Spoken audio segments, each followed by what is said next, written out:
무장한 군인과 경찰 100명 이상이 자바섬의 중부도시 보올라이에 집결했는데요. 왜? 예전에 발리에 약간 폭탄 테러 있었던 적 있잖아요. 맞아. 혹시 뭐 테러리즘 뭐 이런 건가요? 그렇게 생각할 수 있죠. 네. 그러나 인도네시아가 전쟁을 선포한 상대는 바로 사람이 아닌 원숭이였습니다. 인도네시아가 원숭이와의 전쟁을 선포한 이후 약 2달 전부터 몇몇 원숭이들이 마을을 습격, 농작물뿐 아니라 사람이 사는 집까지 침입해 음식들을 마구 먹어치웠고요. 게다가 이 과정에서 원숭이가 사람들을 공격하기까지 한 겁니다. 한 80대 노인은 무려 40바늘 이상을 꿰매는 큰 부상을 입기도 했는데요. 종종 해외 뉴스 있잖아요. 그 원숭이한테 막 이렇게 공격당한 뉴스 보면은 거의 맹수예요. 근데 이것도 그러면 아까 우리 정 기자님께서 전해주신 북극곰 사태처럼 뭐 서식지의 문제인가요? 비슷합니다.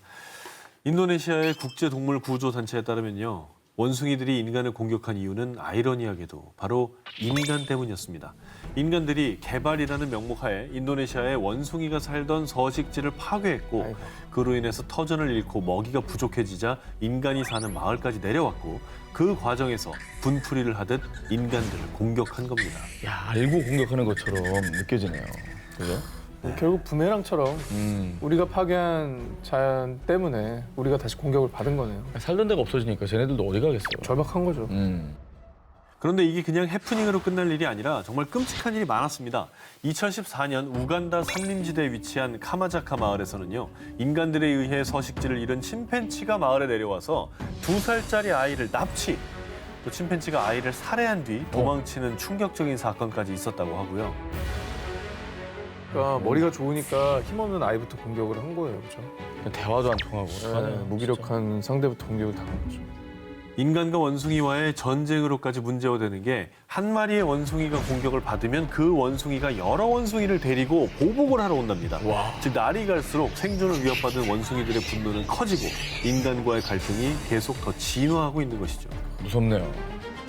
비록 늦었지만 뭐 동물과 인간이 함께 공존하는 방법을 찾아야 되지 않을까요? 이렇게 계속 아이들이 다치고 사람이 죽어나가니까요. 그래서 어떤 방법들을 좀 생각해 볼 수 있을까요?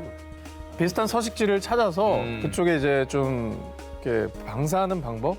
그렇죠. 그런 것들이 좀 좋지 않을까. 근데 너무나 많이 방사하면 기존에 거기 살던 생태계가 또 위협받을 수 있으니까 좀 철저하게 연구한 어떤 전문가들의 조언을 받아서 그들의 서식 환경을 좀 보호해줘야 되는 운동을 꼭 해야 될 것 같아요. 다음 특종입니다. 2002년 인도 서벵골의 한 평화롭던 마을에 갑자기 출몰한 코끼리 한 마리가 논밭을 망치고 난동을 부렸습니다.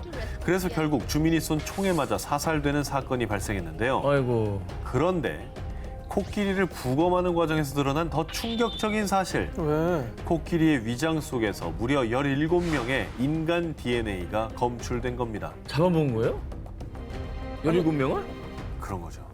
아니 제가 근데 알기로는 코끼리는 풀을 먹는 동물이거든요. 그렇죠. 네. 인도에서만 매년 400여 명 이상이 코끼리에게 공격당해 사망. 코끼리의 끔찍한 광기가 계속되고 있는데요.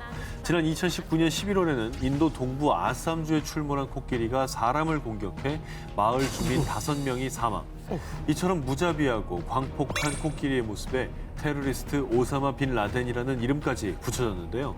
그래서 당시에 이 광기 어린 코끼리 포획을 위해 드론까지 띄워 추격. 11일 만에 가까스로 포획에 성공했다고 합니다. 충격적이네요. 그런데 대체 왜 순하기로 소문난 초식동물 코끼리가 사람을 공격하고 잡아먹기까지 하는 이런 광기 어린 식인 코끼리가 된 걸까요? 서식지를 잃은 뒤 먹을 것을 찾기 어려워진 코끼리가 인간을 공격하는 것으로 보입니다. 캐나다의 유명 동물학자 데이브 살모니는 이렇게 추측하고 있는데요. 도로 개설 등의 이유로 산을 깎고 부수고 무분별하게 개발한 인간들. 실제로 코끼리가 인간을 공격하는 일은 대부분 코끼리 복도라 불리는 코끼리의 이동 경로 내에서 빈번히 발생하고 있다고 합니다. 결국 식인 코끼리라는 오명을 씌운 건 바로 우리 인간. 코끼리의 광기는 자신들의 생존을 위협하자 살아남기 위한 마지막 처절한 몸부림이었던 거죠. 2019년 8월 브라질의 낮이 사라졌다. 연기로 뒤덮인 상파울루. 이게 낮이라고? 풍낮입니다. 헤드라이트를 켜고 다니는데? 2019년 7월 브라질 북부 아마존 열대우림 지역을 덮친 대규모 산불 때문이었습니다. 엄청난 산불이었죠 정말. 와, 믿기 좀 힘들죠. 그러니까 저 재 때문에 해가 들어와도 안 들어오는 것처럼 돼버린 거죠. 자, 걷잡을 수 없이 빠르게 번지며 무려 한 달이 넘도록 이어진 대규모 산불. 그 결과 8월 중에만 서울 면적의 4분의 1이 넘는 무려 약 2만 9천 제곱킬로미터의 열대우림이 화마 속에 사라졌고요. 그리고 화재 연기는 바람을 타고 약 2,700킬로미터나 떨어진 상파울로 상공까지 뒤덮은 겁니다. 이거 어떻게 생긴 거래요 저 산불은? 그러게요. 산불의 시초는 방화를 멈춰야 합니다. 아마존 산림을 파괴하는 게 아니라 보존의 바탕을 둔 경제를 대안으로 찾아야 합니다. 개발 명목을 위한 방화 때문이었습니다. 저 개발하느라고 방어하는 거 그게 커진 거구나. 문제네 문제. 극우 성향과 함께 지구 온난화 부정론자로 남미의 트럼프라고 불리는 보우소나루 대통령. 그는 2019년 1월 취임 후 곧바로 아마존 열대우림의 환경보호구역을 해제, 각종 개발 정책을 밀어붙였습니다. 그래서 환경 훼손에 대한 규제가 줄어들자 농민, 목장주, 벌목꾼들은 소를 키울 목장과 콩과 옥수수 등 농경재 확보를 위해 무의적으로 대규모 방화를 저지른 거죠. 개발하는 건 좋은데 그 지구의 허파로까지 불리는 나라인데 저걸 어떻게 규제를 그렇게 풀어버렸을까요? 너무 생각이 짧다. 말씀하신 것처럼 전 세계 산소의 20%를 공급하는 지구의 여파 아마존. 그러나 이 산불로 인해 아마존 열대우림의 약 17%가 파괴되고 말았는데요. 한 과학연구소의 카를로스 노브레 박사는 아마존이 20% 이상 훼손되면 큰 재앙들이 불어닥칠 겁니다. 라고 경고하기도 했는데요. 그 이유는 평소 아마존의 나무들이 하루 1,000리터의 물을 증산하고 이 물로 비구름을 만들어 기온을 낮추는 역할을 하고 있기 때문입니다. 그것도 지금이나 이 정도 예상하는 거지 실제로 저런 엄청난 변화가 생기면 더 얼마나 엄청난 일들이 생길지 진짜 알 수 없어요. 예상 불가능하다는 게 가장 큰 공포겠죠. 정말 예상 불가능해요. 그래서 이후 전 세계에서는 브라질 정부의 빠른 대응을 촉구했는데요. 하지만 이에 브라질 보우소나루 대통령은요. 아마존을 생태공원으로 만들어주길 바라고 있지만 뭐 내 정부에선 그런 일은 없을 겁니다. 아마존 열대우림의 개발을 강행하겠다라는 뜻을 밝혔다고 합니다. 아이고 누가 이분 좀 말려줬으면 좋겠네 진짜. 언제고 다시 화마에 삼켜질지 모르는 아마존. 인간의 그릇된 욕심은 반드시 부메랑이 되어 우리에게 돌아올 겁니다.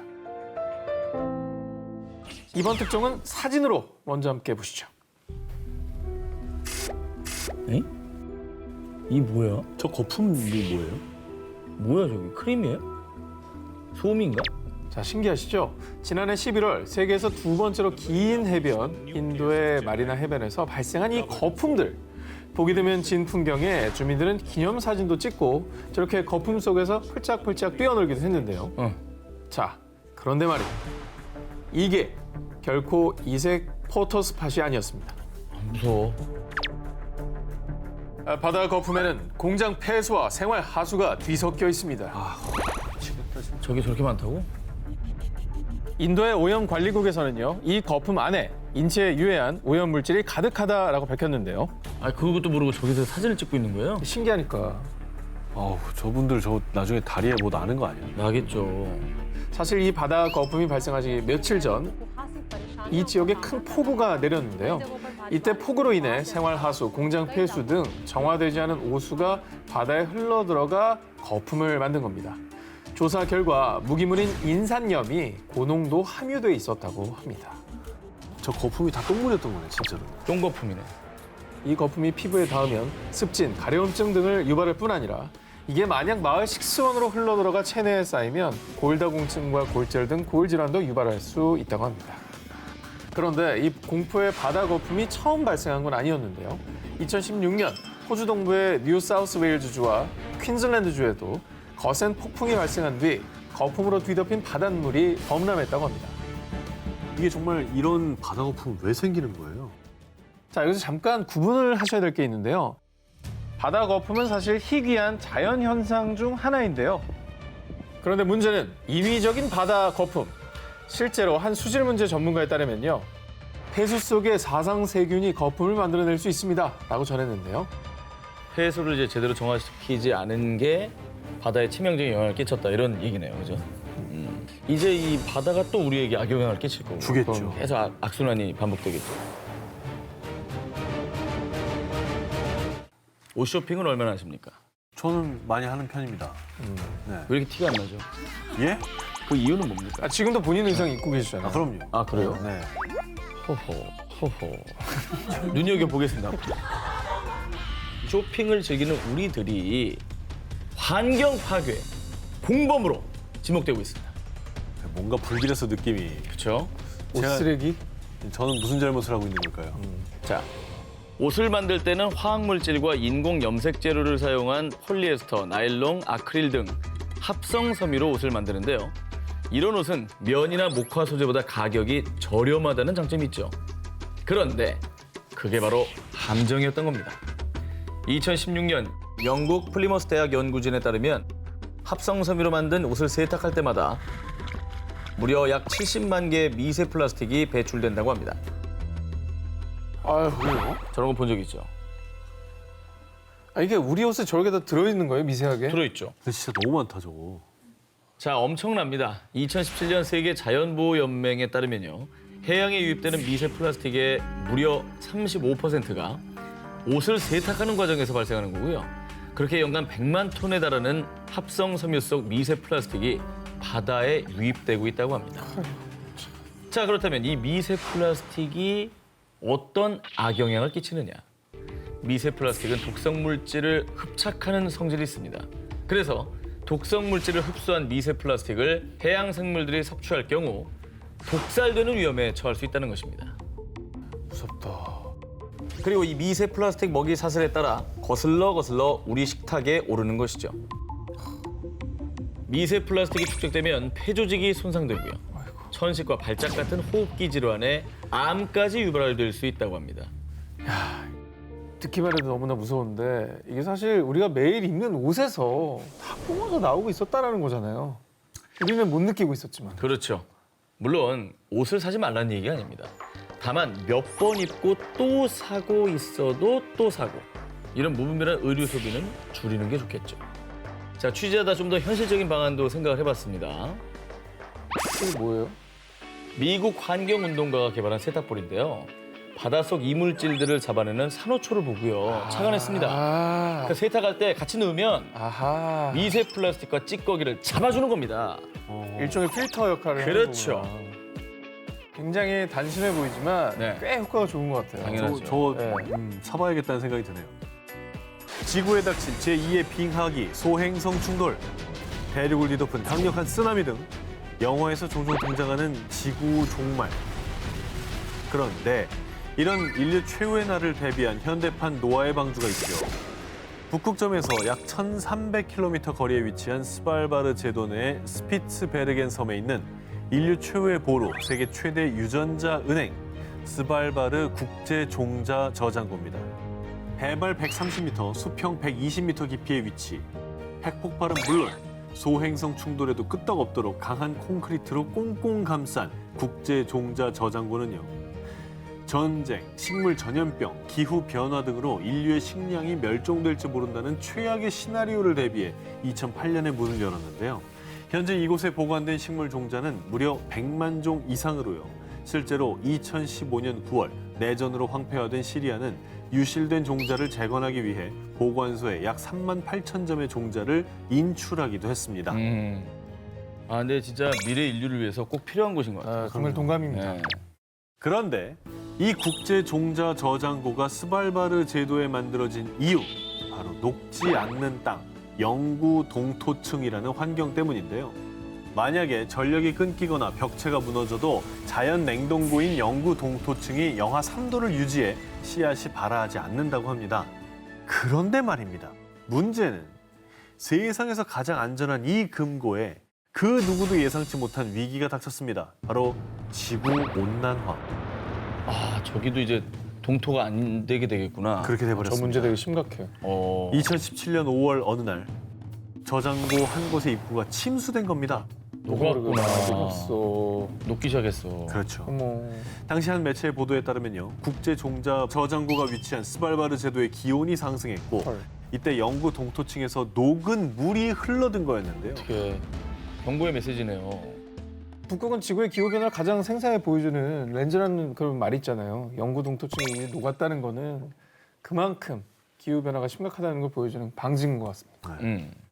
2018년 충격적인 연구 결과가 발표됐는데요. 현재 상태의 탄소 배출량이 그대로 유지된다면 2100년 이내로 스발바르의 평균 기온이 무려 10도까지 상승한다는 내용이었습니다. 이렇게 되면 종자 저장고내 종자 보관이 안전하다고 장담할 수 없을 뿐 아니라 어쩌면 수몰 위기에 처할 수도 있게 되는 겁니다. 인류 최후의 보루 스발바르 종자 저장고를 지켜야 우리 미래 인류를 구원할 수 있습니다.